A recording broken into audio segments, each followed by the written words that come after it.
Hey, I'm Leloy. This is Steven, and that's special guest Adam. We are just got played, and we just got done playing Ettin. From WizKids. WizKids game coming out very, very soon.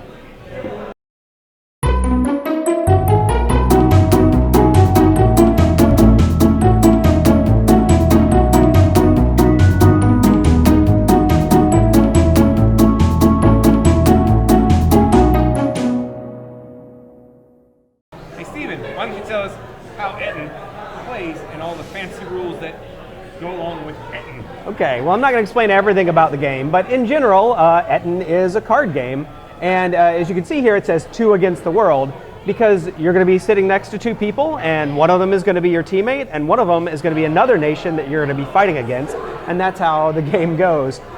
So essentially, there are 3 different ages, and in those ages, you're going to draft cards with your teammate, you're going to draft cards against your opponent, and then you're going to fight a war over these series of locations. And that's really where the intricacy of the game is, because all the different cards, there's a lot of symbology and things on the cards, but don't worry, you can read the bottom of the card, it explains everything about it.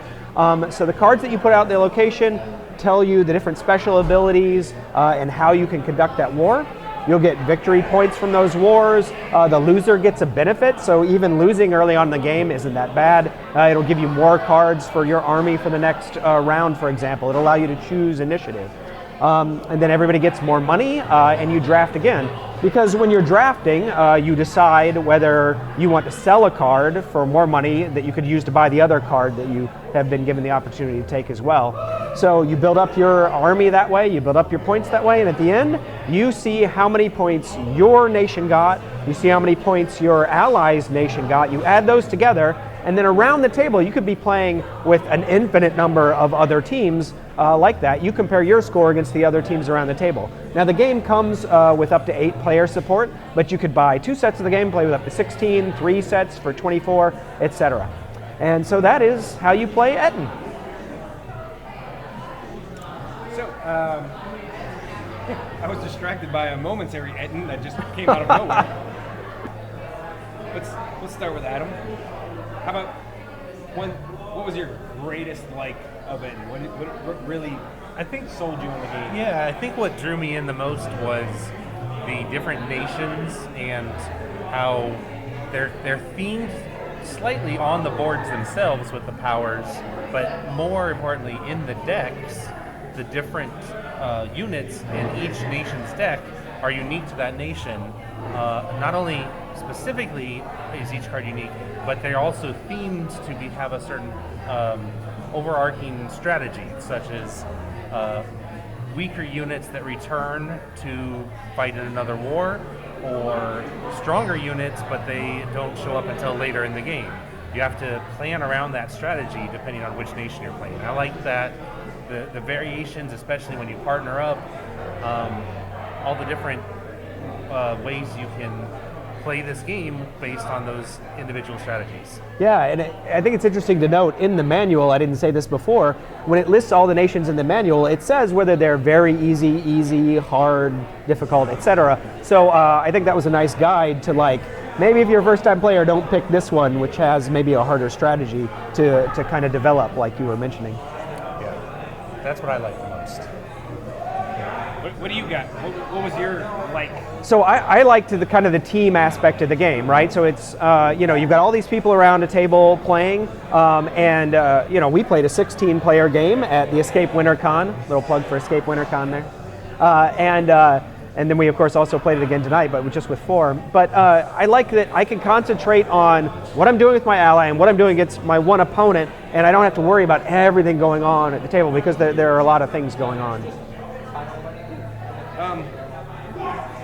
So, in that same vein, kind of Yeah. following on, I think what I like is even with that many players, the game time isn't going to really change exponentially. Like a lot of games, it's 2 players.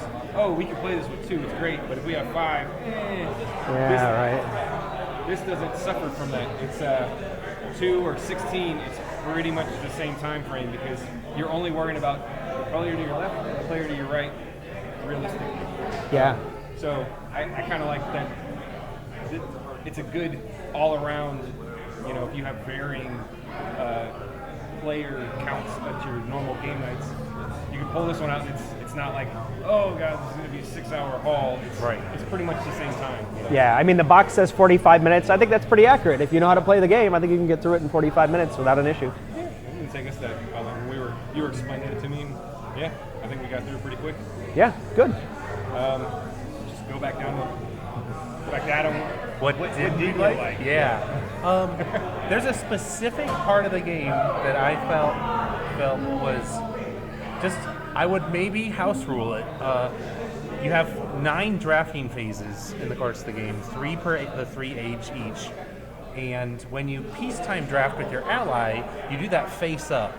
And to me, that information being presented to the table, even though it's simultaneous play and theoretically your opponents are busy with their own actions, there's nothing preventing them seeing what you're putting into your army. And I think that's probably by design, but I would like the surprise factor of doing that secretly. So that was just a minor dislike for me. And if you are looking at what your opponents are doing with their peacetime draft, it slows the game down because you're not doing, what you're supposed to be doing. So yeah, I could see that. What do you got? Dislikes? So there's some different abilities in the game, and we had kind of some questions that I think weren't perfectly answered by the rule book. I think maybe a FAQ or something could address these, particularly in that last age where we had some ranged attacks, and it had in the manual describing if ranged versus ranged attack that you swap them, but we had that weird situation where your range was attacking his range, but his range was not attacking your ranged, and so did he have a thing that he could attack or not and get spoils? And so anyway, I think there are a few edge cases that are going to come up as more people play the game. They're going to need to be addressed. But I think a FAQ will probably address those just fine.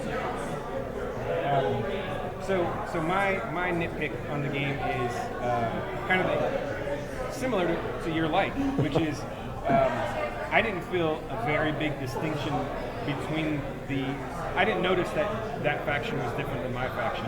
Now granted, I've only played it once a long time ago as a prototype, and I played it one more time, so I think as a new player, maybe I just overlooked that fact and I didn't feel any thematic connection to my kingdom. I didn't realize why these guys were any different than your guys. It was just, we have cards, and the cards come out of here didn't really seem to make any difference to me either. Going back and looking at it after the fact, I now realize, I had a lot of swifts and dragon slaying. I had no dragons, but I could take some dragons down. But in the heat of the first game, I didn't notice that there was a difference between the factions, so I felt kind of like I didn't feel a connection. Had I read the rule book and I would have seen that there's 18 or however many different factions in there, and they were all slightly different, and use this one, then maybe I would have paid more attention, but it's kind of a minor quibble that I wasn't really paying attention to. There is a description in the manual, and I think the one that you were playing was maybe very easy, so maybe by design it wasn't that kind of different. Maybe the more difficult ones are more thematic or whatever. But yeah, I could definitely see what you're saying about that. But yeah, I think after a couple of plays, you start seeing the different factions, you would get it. I mean, I hear a lot of, Smash Up was one of my favorite games, and I heard a lot of, one-time players, that's too random. It's like, no. If you play it, a half dozen times, you'll start seeing how these two factions intermingle together, but one-off is just, cards that do stuff. Yeah, and I think that's one of the biggest strengths for this is that you are going to want to play it again and mix factions up and try new strategies. So when it's that fast, it's easy to get another play in. Yep. I have been Lloyd, Steven, and special guest Adam. We just got done playing Ettin from WizKids Games, coming out maybe when you see this video. Where'd your second head go? Yeah, right? It popped up and then it disappeared. I gotta get Lloyd's head off me now.